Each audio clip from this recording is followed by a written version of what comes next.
দেশের অধিকাংশ জায়গায় অস্থায়ীভাবে দমকা হাওয়া সহ হালকা থেকে মাঝারি ধরনের বজ্রপাত বৃষ্টি হতে পারে। সেই সঙ্গে দেশের কোথাও কোথাও মাঝারি ধরনের ভারী থেকে অতি ভারী বর্ষণ হতে পারে। এদিন সারা দেশে দিন এবং রাতের তাপমাত্রা প্রায় অপরিবর্তিত থাকতে পারে। নে নে, আবহাওয়ার সংবাদ তো শোনা হয়ে গেল, এখন আর রেডিও শুনে লাভ নেই। কালকে থেকে ভারী বৃষ্টিপাত হওয়ার সম্ভাবনা আছে। আরে আমরা তো বেঁচে গেছি, আগে আগে সব ফসল কেটে ঘরে তুলে ফেলেছি। হ্যাঁ গো হ্যাঁ, আমার তো আরও 1 সপ্তাহ আগে ফসল উঠে গেছে, কিন্তু তাকিয়ে দেখো মাঠে প্রায় অর্ধেক লোকের পাকা ধান রয়ে গেছে। কাল থেকে যদি ভারী বৃষ্টি হয় তাহলে তো মানুষের বিপদের কোনো শেষ থাকবে না গো। তাই তো দেখছি রে, কিন্তু মানুষ তো একদিনের মধ্যে কি করে তাদের ফসল ঘরে নেবে বল দেখি। মানুষ এবার ফসল নিয়ে ভালোই কাড্ডায় পড়বে, বুঝলি। হ্যাঁ গো, মানুষের আর কি করবার আছে বলো, বিধাতা যা করবার তা তো করবেন। এখন সবাই মিলে বিধাতার কাছে প্রার্থনা করা ছাড়া তো আর কিছু করবার নেই, তাই না? এক কাজ করি, সবাইকে ডাক দিয়ে বৃষ্টির পূর্বাভাস জানিয়ে দিই, তাহলে সবাই সতর্ক হয়ে যাবে। সতর্ক হয়েও খুব একটা লাভ হবে বলে মনে হয় না। তারপরেও দেখ, মানুষকে ডেকে যদি কোনো উপকার হয় এতে করে, তবে তো বেশ ভালোই হবে। শোনো শোনো শোনো, সবাই যার যার কাজ ফেলে রেখে এদিকে এসো, সবার জন্য একটা বিশেষ খবর আছে। সবাই এক্ষুনি নিজেদের কাজ রেখে এদিকে এসো। বাবারে বাবা, তোর গলা নাকি হ্যান্ড মাইক, এত জোরে চেঁচিয়ে একবারে কানের তালা ফাটিয়ে দিলি দেখছি। ও আমার পারিবারিক গুণ চাচা, আমাদের বংশের সবারই এগুণ আছে, আমাদের জোরে কথা বলতে মাইক লাগে না। কি গো কাকা, কি হয়েছে? ডাক দিলে যে? কি সুখের সুসংবাদ শুনবার জন্য নাকি দুঃখের দুঃসংবাদের জন্য? বলো বলো, তাড়াতাড়ি বলো, মাঠে মেলা কাজ পড়ে আছে। আগামীকাল থেকে ভারী বৃষ্টির সম্ভাবনা আছে, তাড়াতাড়ি তোমাদের ফসল কেটে ঘরে নিয়ে যাও, তা না হলে মহা বিপদ। কি জ্বালা কি জ্বালা, এই 2 বিঘা পাকা ধান এক বেলাতে কি করে কেটে বাড়িতে নিয়ে যাব বলো দেখি? আর না নিতে পারলে তো ফসল নষ্ট হয়ে যাবে গো। পাকা ধান বৃষ্টির পানি পেলেছে, আর পাওনা হবে না সে ধান। যাও যাও, সবাই পকেট থেকে টাকা খসিয়ে হাটে গিয়ে কামলা নিয়ে এসে কাজে লাগাও, যদি তোমাদের ধান বাঁচাতে চাও তবে। হ্যাঁ গো হ্যাঁ, তাই করি, সবাই তাই করি, তাছাড়া যে আর উপায় নাই। এত কষ্টের ফসল যে করি হোক না কেন বাঁচাতে তো হবেই।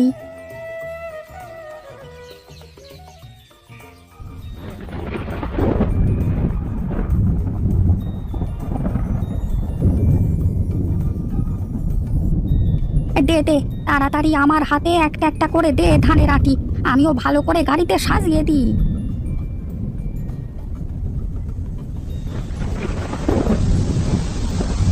এই রে, জোরে বৃষ্টি শুরু হয়ে গেল যে, এই তাড়াতাড়ি করে ধানগুলো নিয়ে বাড়িতে চল। কি কথা, চিন্তিত দেখাচ্ছে কেন তোমাকে? কি হয়েছে? সেই মাঠ থেকে এসে এখানে যে বসেছো, তারপর তো আর কোনো কথাবার্তা কিছুই বলছো না আমার সাথে। কথাবার্তা কিভাবে বলবো গিন্নি, মাঠে অর্ধেকের বেশি পাকা ধান রয়ে গেছে।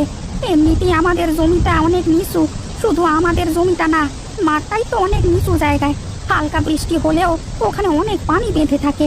পাকা ধানের মধ্যে যদি পানি বেঁধে থাকে তাহলে তো ধানগুলো সব নষ্ট হয়ে যাবে।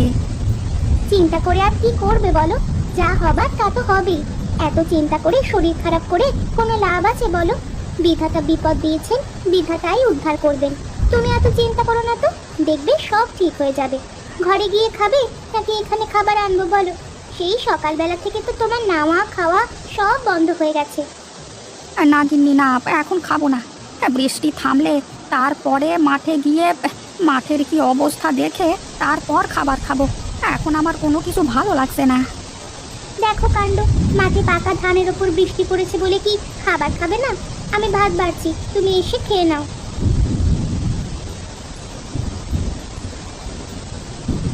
কোথায় গো? তাড়াতাড়ি এসো, খেয়ে নাও। তুমি খেলে আমি একটু স্নান করতে যাব। তাড়াতাড়ি এসো, আমার অনেক কাজ পড়ে আছে। না, এই মেয়েটাকে নিয়ে আর পারি না। গিন্নিটা দিন দিন এত জিদ্দি হচ্ছে না, যা বলবে তা করিয়েই ছাড়বে। যাই যাই, সে একবার যখন বলেছে তার মানে ভাত খাইয়েই ছাড়বে আমাকে। এখানে বসে থেকে লাভ নেই, তাড়াতাড়ি গিয়ে ভাত খেয়ে আসি।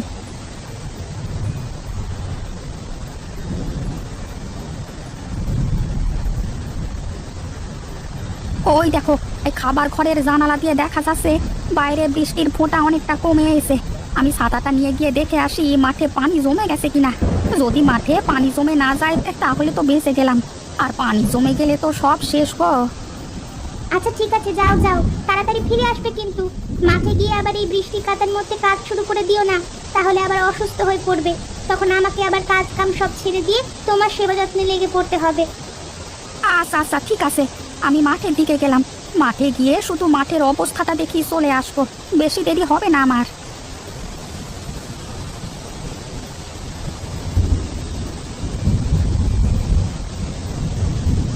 যাক বাবা, বাঁচা গেল। মাঠে তো তেমন পানি জমেনি।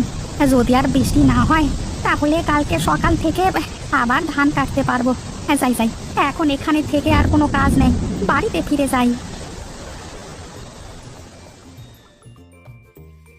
আরে সে কি, বাড়ির উঠানে এত পানি জমে আছে কেন? রাতে কি বৃষ্টি হয়েছে তাহলে? ইস, কি ঘুমটাই না ঘুমিয়েছি যে রাতে বৃষ্টি হয়েছে সেটাও টের পাইনি। গিন্নি, ও গিন্নি, কোথায় গেলে গো? তাড়াতাড়ি এদিকে এসে শুনে যাও। হ্যাঁ বলো, কি হয়েছে? সকাল সকাল উঠে চেঁচামেচি করছো কেন? খাবার খাবে? খাবার দেবো তোমাকে। আরে না গিন্নি, বাড়ির উঠানে পানি জমে আছে দেখছি। রাতে খুব বৃষ্টি হয়েছে নাকি? হ্যাঁ হ্যাঁ, রাতে তো প্রচন্ড বৃষ্টি হয়েছে। শুনলাম মাঠ ঘাট সব নাকি তলিয়ে গেছে, ফসলের মাথা পর্যন্ত দেখা যাচ্ছে না, এত পানি হয়েছে নাকি। হায় হায় হায় হায়, আমার কি সর্বনাশ হয়ে গেল। এখন আমি কি করব? এতদিন ধরে পরিশ্রম করা, শেষ পর্যন্ত ফসল কিনা ঘরে ওঠাতে পারলাম না গো। চিন্তা করো না, বিধাতা একটা না একটা উপায় ঠিক বের করে দেবে। কথায় আছে না, দুঃখের পরেই সুখ আসে। এসো, তুমি কটা খেয়ে নাও, আমি খেতে দিই তোমায়। না গো গিন্নি, আমি মাঠে যাব, আগে গিয়ে দেখে আসি মাঠের কি অবস্থা, তারপরে না হয় খাওয়া যাবে।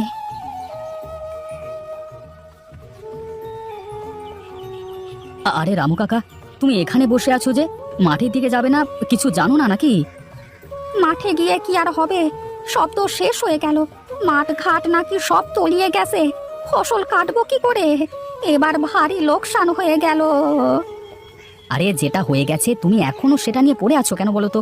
আরে যেটা হচ্ছে সেটার কোনো খবর নেই তোমার কাছে? কেন, কি হয়েছে আবার? আরে কাকা, কালকে সারা রাত ধরে ভারী বর্ষার ফলে মানুষের পুকুর ভেসে সব মাছ মাঠে উঠে গেছে। আরে মাঠের মধ্যে মাজা সমান পানি বেঁধে গেছে, তার মধ্যেই বিশাল বিশাল বড় বড় রুই কাতলা মাছ হচ্ছে, বুঝলে? বলো কি গো, সত্যি নাকি মাছ হচ্ছে? তাহলে তো যেতেই হচ্ছে দেখছি। গিন্নি, ঘর থেকে থুরকুসটা দাও তো দেখি।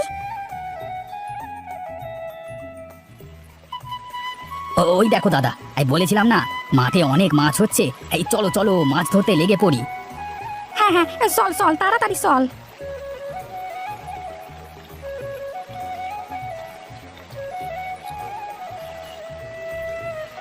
আরে কানাই, থাক রে, আমি গেলাম। ওরে বাবা, মাছে আমার হাঁড়ি ভর্তি হয়ে গেছে। আচ্ছা আচ্ছা ঠিক আছে, যাও যাও, আমি আর কটা মাছ মেরে তারপর আসবো। গিন্নি, ও গিন্নি, কোথায় গেলে? তাড়াতাড়ি বাইরে এসে দেখো, কত মাছ ধরে এনেছি আমি। ওরে বাবা রে বাবা, কত মাছ পেয়েছো তুমি! সব তো বিশাল বড় বড় মাছ দেখছি। এত মাছ তো আমরা খেতে পারবো না, সব মাছ তো নষ্ট হয়ে যাবে গো। তাহলে একটা কাজ করি, এত বড় বড় মাছের খুব ভালো দাম হবে গিন্নি। এই বাজারে গিয়ে মাছগুলো বিক্রি করে আসি, ফসলে যে লোকসান হয়েছে মাছ বেচে সেই টাকা উঠে যাবে। বাহ, এই বুদ্ধিটা কিন্তু দারুণ। তুমি এক কাজ করো, বড় বড় দুটো মাছ বাড়িতে রেখে দিয়ে সব মাছ বাজারে বিক্রি করে দিয়ে এসো। আচ্ছা আচ্ছা ঠিক আছে ঠিক আছে, হ্যাঁ তাই করি।